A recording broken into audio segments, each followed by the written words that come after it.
school system in their mission, training and indoctrinating the people of the Indian race and the Mexican race. And there's just another old building there of a mission. Of course, this is the famous Alamo in San Antonio, Texas. And a lot of people don't understand that this was a Catholic mission.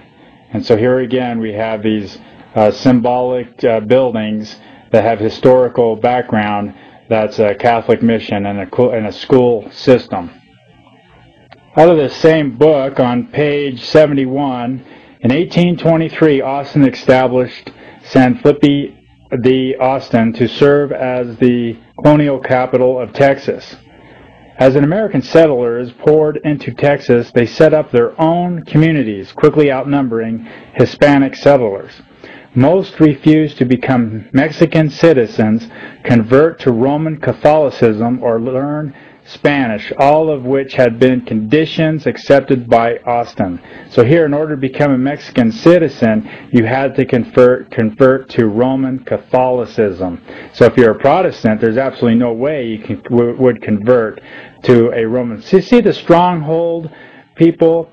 That how many people know this? That in order to become a Mexican citizen, you had to give up your Christian beliefs as a Protestant and become a Roman be part of the Roman Catholicism and learn Spanish. It sounds like today, doesn't it? And learn Spanish. Try to go down to Mexico and try to tell them to learn English. Yeah, this news article is September 21st, 2006, WorldNet Daily.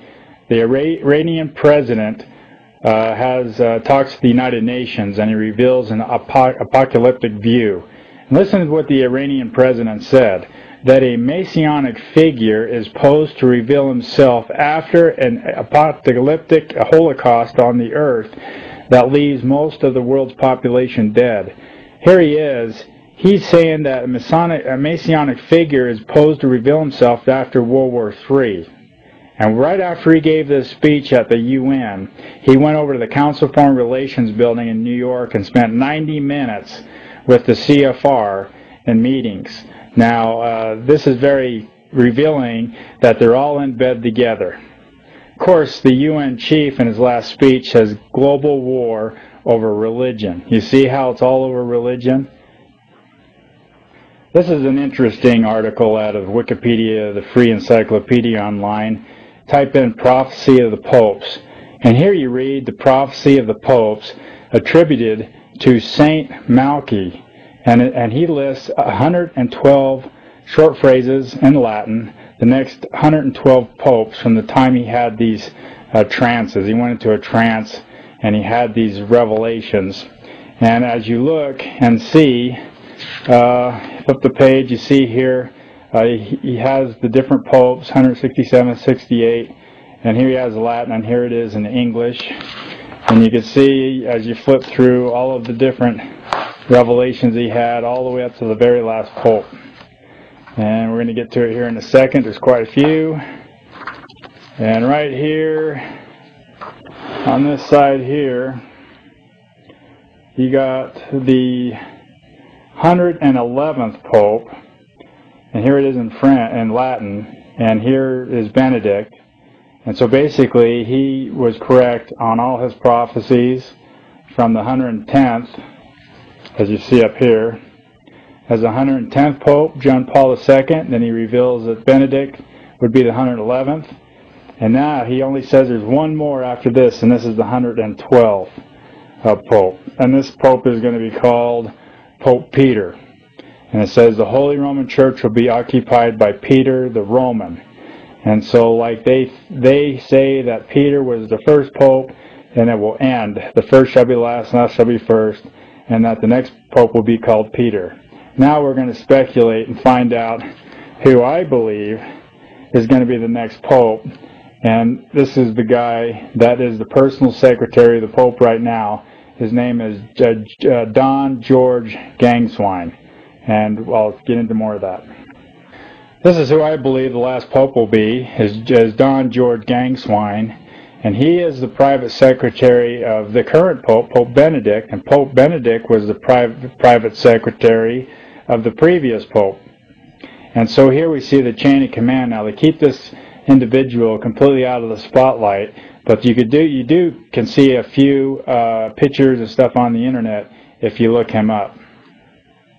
Here is one of the few pictures you can find online. This is George Gangswine, and there's the Pope. And we're going to read a little article right here of what the Guardian has to say about him. This is reported on Tuesday, August 23rd, 2005. And it says right here that George Gangswine is the poster boy of Catholic conservatism. The Italian press compares him to what? George Clooney. And we'll get a nice little shot of that so you can see it. See? The Italian press compares him to George Clooney and who else? And Hugh Grant. Here he is, the poster boy of Catholic conservatism. And here he is, up here, is the poster boy of what I believe is the final and last pope, called Pope Peter. And in the same article, listen to what the one German magazine remarked. We women held our breath. And it goes on, shame that he is taboo for us women. Well, when you have all the looks of George Clooney and Hugh Grant, you're going to get a huge following of the women. The article goes on and says that he's a doctor of canon law. He's gotten his PhD degree. Same article goes on to say that he understands complicated issues within about 10 seconds and can give a clear and immediate answer. And he's very eloquent and can be very charming.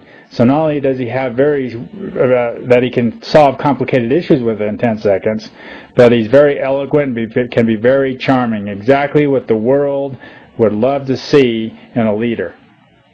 Again, this article is titled, Thou Shalt Not Drool, and it's August 23rd, 2005, The Guardian, and this is where you can find this article I just read to you. This is really big news. This is concerning the Black Pope, Peter Hans Kovenbach. We'll take a nice close look at him.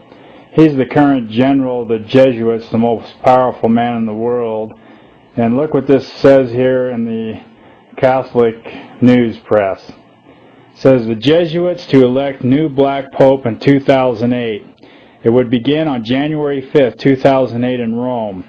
Each of the 91 provinces in the world will hold a provincial congregation by March 1st, 2007 to prepare for the Rome's gathering. And then he's going to be prepared to step down in 2008, so we need to keep a close eye on who the new general is going to be. This is out of the same article. It says Kovenbach is never seen without his black, and you read over here, cassock. So he's always wearing black. And here's the website. You can find it at catholicnews.com. He's been the general since 1983, and it's unlike generals that they always die in office. That's when they're replaced. So this is a monumental event that's going to happen. And so why are they going to put a new black into office in 2008? Because I believe they have something big planned for us coming here in 2008 or soon after. The Illuminati Jesuits want you to blame the Jews for everything. And the Lord knew this, and that's why it says in Scripture, the opposite is true. Isaiah 5 verse 20 says the opposite is true. The Jesuit military uses Jews as a cover, known as crypto-Jews. And in Revelation chapter 2 verse 9, quote, I know the blasphemy of them which say they are the Jews, and are not, but are the synagogue church of Satan. The Jews did not have the power to kill Christ. The Jews had to go to Rome, i.e. Pilate, and nothing has changed. So, see, the Jews, they didn't have the power to kill Christ, and so they had to go to Pilate, i.e. Rome, because Rome has the power to kill and to punish their government. And right here, Daniel confirms that nothing will change. Daniel chapter 2.